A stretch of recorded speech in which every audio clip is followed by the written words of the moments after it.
Hello friend, તમારું સ્વાગત છે મારી ચેનલ વસુ ફેશનમાં. આજે આપણે શીખીશું 4 ટક્સનું બ્લાઉઝનું માપ કેવી રીતે લેવું. તો 4 ટક્સનું બ્લાઉઝ પ્રોપર રીતે કેવી રીતે બને આપણે અને એનું માપ કેવી રીતે લેવું તો આપણે શીખીશું. બ્લાઉઝની લંબાઈ તો જ્યાં બાંય આપણી મૂકેલી હોય ત્યાંથી લંબાઈ ક્યારેય પાઇપિંગ સાઇઝથી નહીં લેવાની.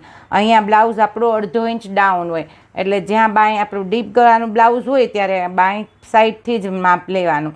જ્યાં બાંય મૂકેલી હોય ત્યાં ટેપ મૂકી અને જ્યાં આપણે બ્લાઉઝમાં ટક્સ લીધેલો હોય ત્યાં સુધી બ્લાઉઝનું માપ લેવાનું. ક્યારે આવી રીતે સીધું લેશો તો તમને બ્લાઉઝનું થોડુંક 1/2 ઇંચ માપ નાનું આવશે. એટલે જ્યાં આપણો ટક્સ લીધેલો હોય ત્યાં અને જ્યાં આપણી બાંય મૂકેલી હોય ત્યાંથી જ બાંયની લંબાઈ લેવી. તો બાંયની લંબાઈ છે 15 ઇંચ. તો લંબાઈ છે 15 ઇંચ અને 15 ઇંચમાં આપણે 1 ઇંચ સિલાઈ માટે ઉમેરવાનું છે.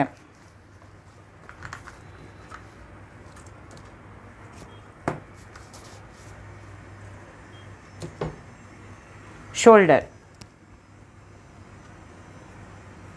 હવે ગળા માટે 2.2 અથવા 2.5 ઇંચ 2.5 ઇંચ છોડી દેવાનું છે અને પછી આપણે શોલ્ડર માપવાના છે જ્યાં આપણી બાંય જોઈન્ટ કરેલી હોય ત્યાં સુધી. તો 2.5 ઇંચ તો ગળું છોડ્યું છે અને 2.5 ઇંચની આપણી રેડી શોલ્ડર છે.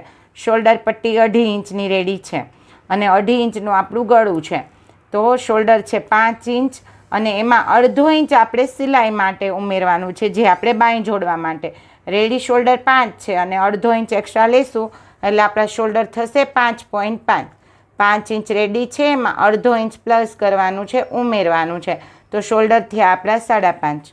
હવે બાંય ગાળો તો જ્યાં આપણે ફિટિંગ હોય કમરની સાઈડ ત્યાંથી બાંય ગાળો ચેક કરવાનો છે. આપણા બ્લાઉઝની લંબાઈ કેટલી છે 15 ઇંચ. તો 15 ઇંચ પ્રોપર 15 ઇંચ નીચે મૂકી દેવાનું અને બાંય ગાળો ચેક કરવાનો. જ્યાં આપણી બાંય મૂકેલી હોય બાંયનું જોઈન્ટ થતું હોય ત્યાં આપણો બાંય ગાળો ચેક કરવાનો હોય છે કે આપણી બાંય ક્યાં જોઈન્ટ છે. તો બાંય ગાળો આવે છે 6.5 6.5.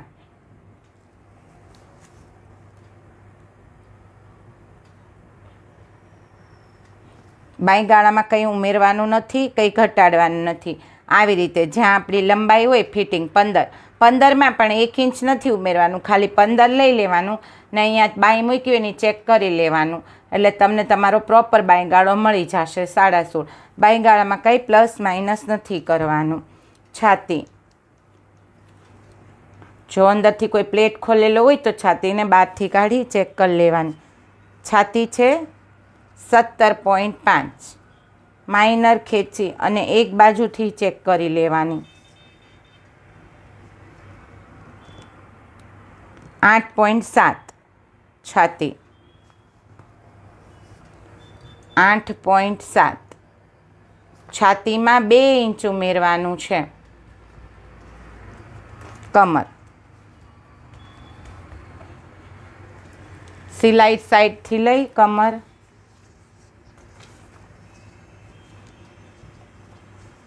કમર છે 15 ઇંચ.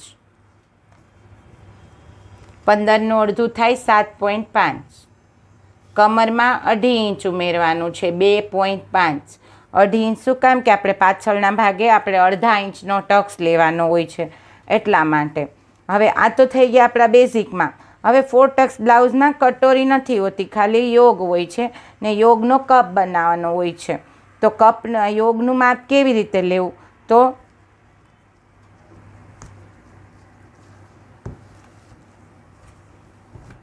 યોગને ફોલ્ડ કરી દેવાનો આવી રીતે. બ્લાઉઝની એક સાઈડ લઈ અને આપણા યોગને આવી રીતે અંદરની સાઈડ કટોરી યોગ ટક્સથી ફોલ્ડ કરી દેવાનો. બ્લાઉઝને પ્રોપર મૂકી દેવાનું. હવે જ્યાં આપણો બેલ્ટ મૂકેલો છે ત્યાંથી અથવા તો બેલ્ટ મૂકો. હવે ફરી આપણે જ્યાંથી બાંય મૂકેલી છે ત્યાંથી આપણો જે ટક્સ છે ત્યાં સુધી ક્રોસ સીધું નથી લેવાનું. ટક્સ સુધી ક્રોસમાં આવવાનું છે. ક્રોસ 9.5 અને પછી નીચે સીધું આવી જવાનું છે 12.5 12.5. તમે આવી રીતે માપશો તો 12 જ આવશે. પણ આવી રીતે ક્રોસ માપશો પ્રોપર એટલે તમને તમારું પ્રોપર માપ મળી જશે. તો યોગની લંબાઈ છે 12.5. આખું ક્રોસ અહીંયાથી અહીંયા ક્રોસ અને પછી ત્યાંથી અહીંયા ક્રોસ ટક્સ લીધો હોય ત્યાં યોગની લંબાઈ 12.5. એમાં 1 ઇંચ ઉમેરવાનું છે. હવે યોગની પહોળાઈ. તો યોગની પહોળાઈ કેવી રીતે ચેક કરવાની? બ્લાઉઝને હવે આડી રીતે ફોલ્ડ કરી દેવાનું.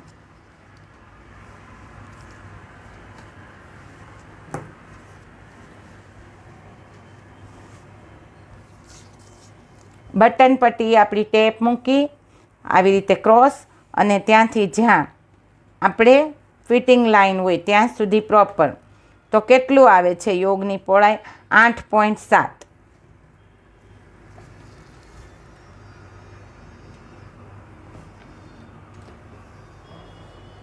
એમાં આપણે 1.5 ઇંચ પ્લસ કરવાનું છે. 1.5 ઇંચ શું કામ? કે 1/2 ઇંચ આપણી અહીંયા બટન પટ્ટીમાં જશે ને 2 ઇંચ આ સાઈડ આપણું ફિટિંગમાં માર્જિન જશે. એટલે જેટલી આપણી યોગની પહોળાઈ હોય બટન પટ્ટીથી ક્રોસ લેવાનું છે. યોગની પહોળાઈ હોય એમાં 1.5 ઇંચ પ્લસ કરી દેવાનું. એટલે આપણા બ્લાઉઝમાં પ્રોપર બટન પટ્ટીમાં 1/2 ઇંચ અને 2 ઇંચ આપણા માર્જિન લાઈન. હવે આવે બેલ્ટની લંબાઈ. તો બેલ્ટની લંબાઈ 3.5. આપણા બટન પટ્ટી સાઈડ 3.5 છે અને ખુલ્લી સાઈડ 3, ફિટિંગ સાઈડ 3 છે. 3.5. એમાં પણ 1 ઇંચ ઉમેરવાનું છે અને બેલ્ટ નંબર ફિટિંગ સાઈડ પણ 3 છે, એમાં 1 ઇંચ ઉમેરવાનું છે. આગળનું ગળું. તો ગળું કેવી રીતે ચેક કરવું?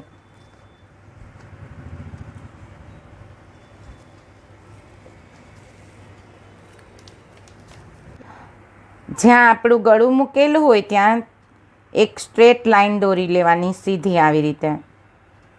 જ્યાં આપણી પાઇપિંગ મૂકેલી હોય ત્યાંથી ગળાને લંબાઈ ચેક કરી લેવાની ટેપ મૂકીને. તો ગળાની લંબાઈ આવે છે 6 ઇંચ. આગળનું ગળું 6 ઇંચ. જો તમને મારા વિડીયો પસંદ આવતા હોય તો મારી ચેનલને સબસ્ક્રાઈબ કરવાનું ભૂલતા નહીં. અને પાછળનું ગળું. પાછળનું ગળું રેડી આવે છે 3.5. અને આવી રીતે પણ તમે ચેક કરી શકો. લંબાઈ 15 છે તો 15 ઇંચે મૂકી અને તમે આવી રીતે ચેક કરશો તો તમને પાછળનું ગળું ખબર પડી જશે કે 11 ઇંચ લાંબુ છે. બે રીતે તમે પાછળના ગળામાં યુઝ કરી શકો. અહીંયાથી થોડું રેડી 4 આવે છે તો રેડી 4 પણ લઈ શકો અથવા તો 11 ઇંચ પણ કરી શકો. બાંય લંબાઈ 4 ઇંચ. બાંય પહોળાઈ 7.5 છે. બાંય પહોળાઈ 7.5. બાંય લંબાઈ 4. 4માં 1 ઇંચ ઉમેરવાનું છે અને બાંય પહોળાઈ છે 7 ઇંચ. 7.5. એમાં 2 ઇંચ ઉમેરવાનું છે માર્જિન.